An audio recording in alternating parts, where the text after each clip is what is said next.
Ahojte, vítam vás. Ešte raz.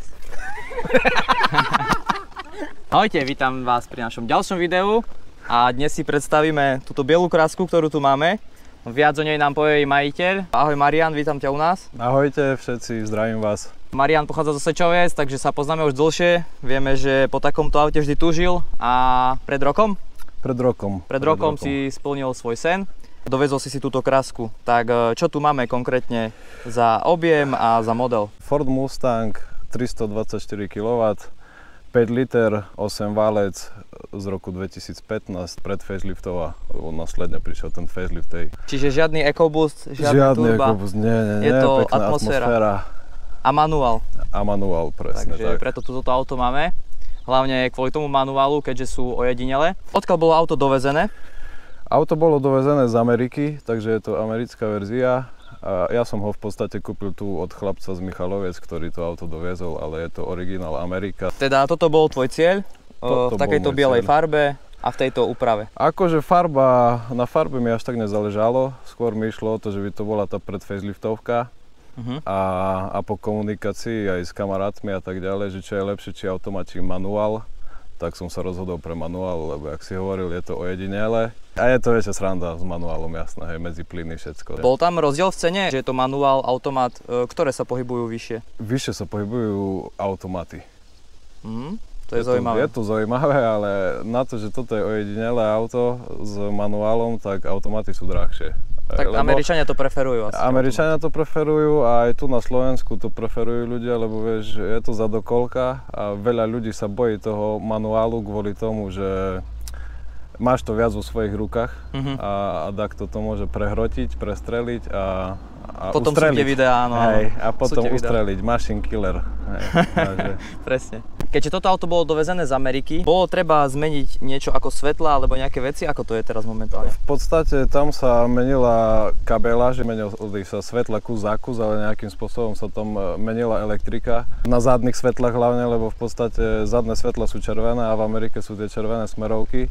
Ano. Tak na zadných svetlách sa vymenila asi nejakým spôsobom elektrika. Zadné svetla sú prerobené na tú Európu, aby blikali na oranžovo a predné svetla originál, jak mali byť, v podstate smerovka neblíka v svetlách, ale dole je smerovka, takže tam sa len vymenila asi nejaká žiarovka alebo čo, alebo vpredu sa možno ani nič nerobilo. Vzadu sú v Amerike červené, tu už sú oranžové, že by to sedelo tu na tie európske normy a na to všetko, hej. Čo je na tomto konkrétne aute iné ako na ostatných? Ako by si ho ty charakterizoval? Prečo ťa zaujalo práve toto? Je tu nejaká špeciálna úprava alebo niečo? Motor je sériovka, hej, 324 kW. Postačujúce. A keď pozeral som, že čo by vyšiel nejaký kompresor, nejakých 600 €, tak z tých 440 koní, ktoré to má teraz, by to spravilo 650, ale tak to je samovražda už. Keďže to je moje prvé auto s takým vyšším výkonom, tak som si povedal, že stačí mi aj tých 440 koní. Aj tá atmosféra je atmosféra. Atmosféra je atmosféra, hej, Takže tak, nemá sa tam čo pokaziť, v podstate študovali sme niečo o tých autách, tak vraj ani rozvody sa nemenia, tu len výmena olejov, filtrov a fičiš. Hej. Zaujalo ma to auto tým čiernymi doplnkami, ktoré tu sú, hej. To sa im nepáči. V podstate výduchy, ktoré nie sú falošné, normálne tam je diera v kapote, takže oni fungujú jak majú, čierne späťaky, čierna strecha a mal som aj Lipko vpredu, Maxton Design, no len trošku som ho dal do laty. Áno. Takže je dole teraz. To poznáme. Čiže si maximálne spokojný s kúpou a som spokojný. S jazdnými vlastnosťami. Pomer cena, výkon, brutál. Aj keď si niekto myslí, že Amerika za dokolky, že je to len na rovinky, tak tu máme kopec Dargov, ktorý poznám už. Poznáme ho všetci na spamäť.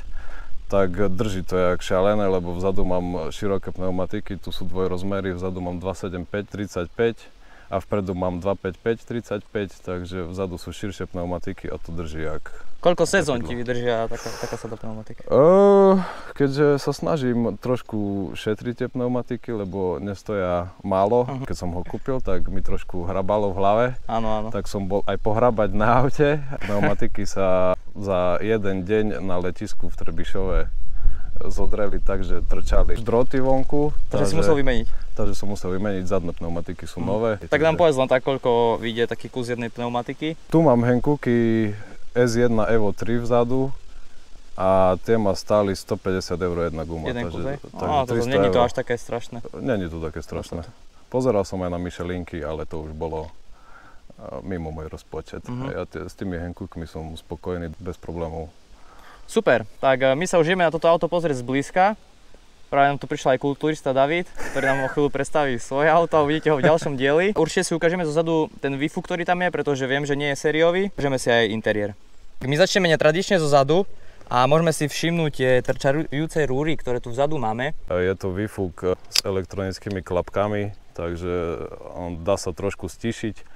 Aj keď ten rozdiel až taký veľký nie je, keďže to je taká rula, že dovidenia. Ja keď uzavriem tie klapky, tak je tam taký minimálny rozdiel. Plánujem asi vymeniť ten výfuk za nejaký nový, tiež na mieru. V podstate som pozeral nejaké nerezové výfuky.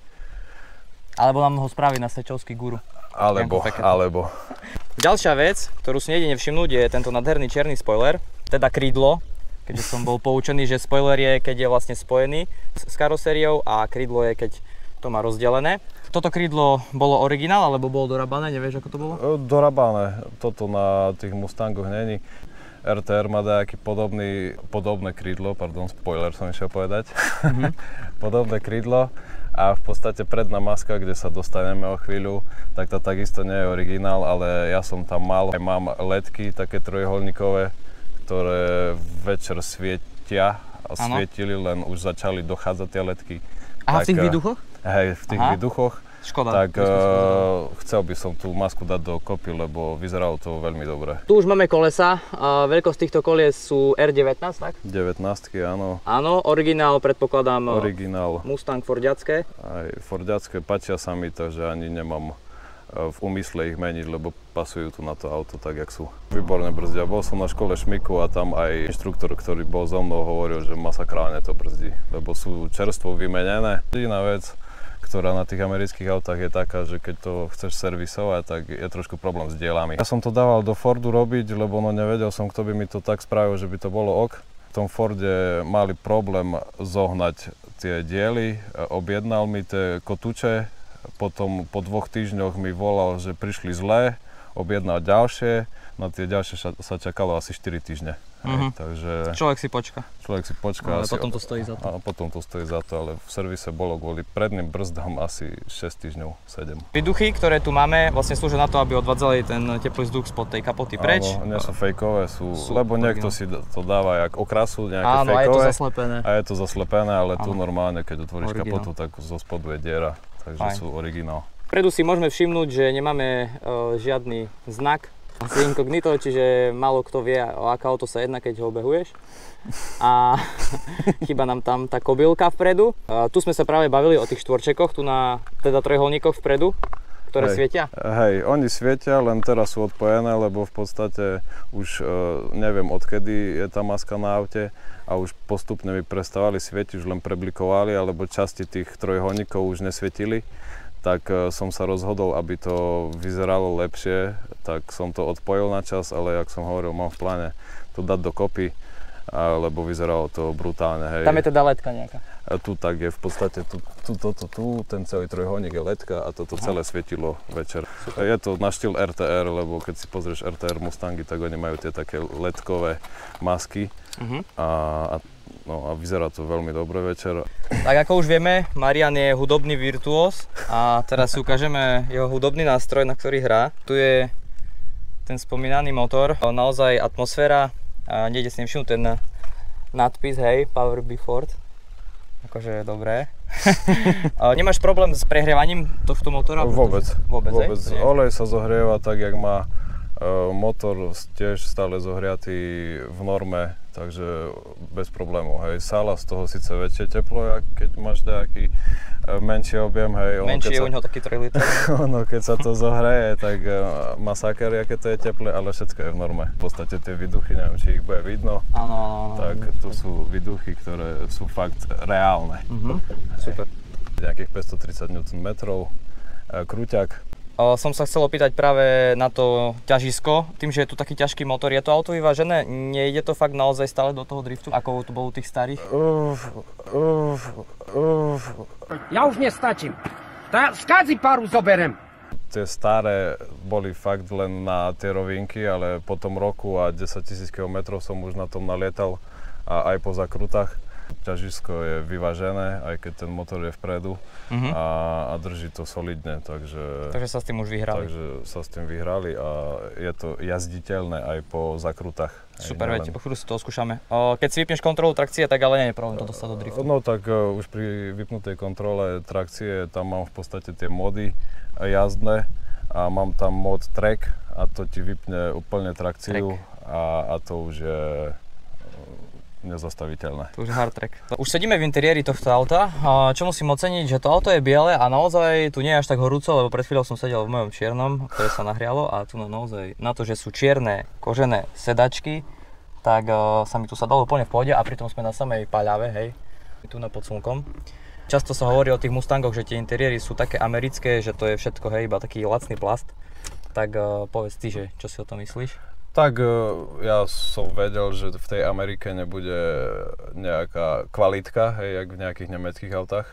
Ale myslím si, že až také úplne, že lacné to není, hej. Je to obšívané. Je to obšívané, podobá sa to trošku na kožu nejakú eko.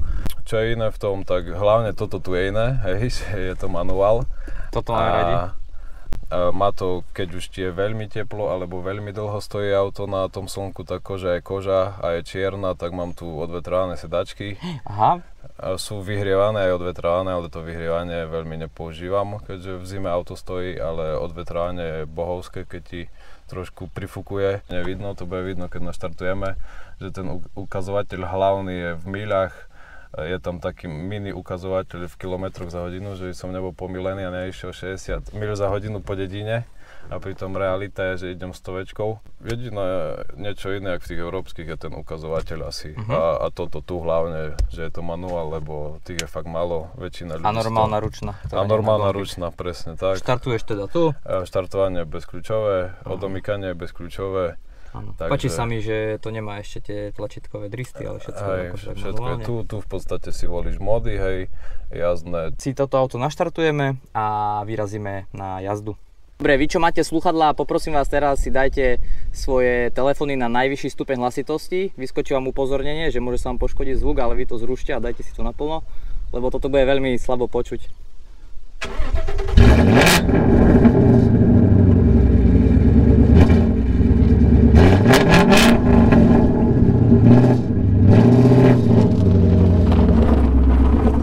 A pozerám, že vzadu som sa nevšimol, ale je tam naozaj dosť miesta. Pôjde tam sadne ľudia, ne? Vozil som tu už aj 4, takže ako dá sa. Keď sa potlačia ľudia, tak sa dá.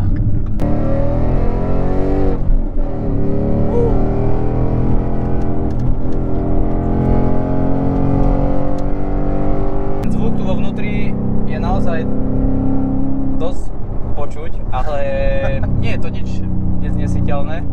Aj tam stali. Nie je to nič neznesiteľné, čo by sa mi dalo zniesť. Ale je to naozaj ten klasický Ford Mustang zvuk. Naozaj to nehučí, ale to ričí proste.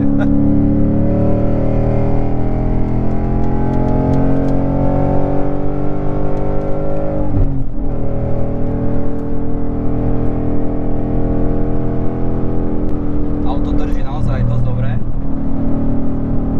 Na to, že je to zadnokolka, je to Mustang.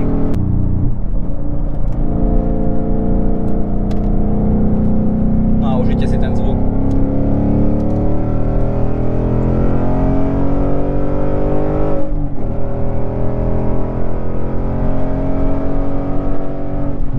V autičku sa sedí naozaj pohodlne. Mohol by si mi pustiť ešte tie ofúky, chcem to vyskúšať. Máš to tam, o chvíľku, že začne fúkať na riťku. Pazuchy.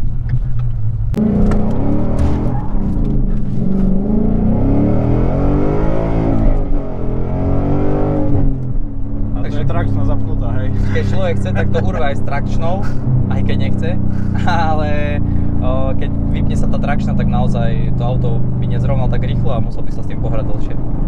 Čo sa týka na mokru, trošku ťažšie ovládateľné, lebo išiel som tu po mokrom asfalte a tak a aj keď nechceš trošku do zakruty, keď pridáš plyn, tak to uletí. Tak to uletí veľmi jednoducho. Na sucho, po zakrutách, To už nie sú tie zadokolky Ameriky surové, kde to bolo fakt neovládateľné, boli to čisto auta len na nejaký drag race. Ale tie nové Ameriky už fakt vidíš, že držia aj na normálne v zakrutách na suchom povrchu. Teraz máme nejaký športový mód zapnutý, vieme to dať teraz do toho, aby to bolo čo najtišie. No, tak jedine klapky vypnem, ale to nebudeš počuť ani rozdiel nejaký, hej, lebo fakt ono to ričí stále. Stále to ričí a... Teraz sa vypli klapky, hej? Hej. Teda zapli. Mám tu v podstate mody Normal, Sport Plus, tam sa trošku obmedzí asi trakčná. Je tu track, kde sa tá trakčná úplne vypne a Snow Wet, kde možno tá trakčná kontrola je silnejšia, hej. Ale výkon tu žiadny náraz pokles, to všetko je iba o tom podvozku. Iba o tom podvozku a o tej trakčnej kontrole asi, hej, lebo asi ani podvozok sa nejak nemení, len tá trakčná kontrola, že v podstate ako pomáha tomu vodičovi ovládať to auto, hej, takže... Naozaj super jazda a veľký zažitok z tohto auta. Tá Amerika má niečo do seba. Má to do seba, ja fakt... Môj spln sa senil. To je krásne.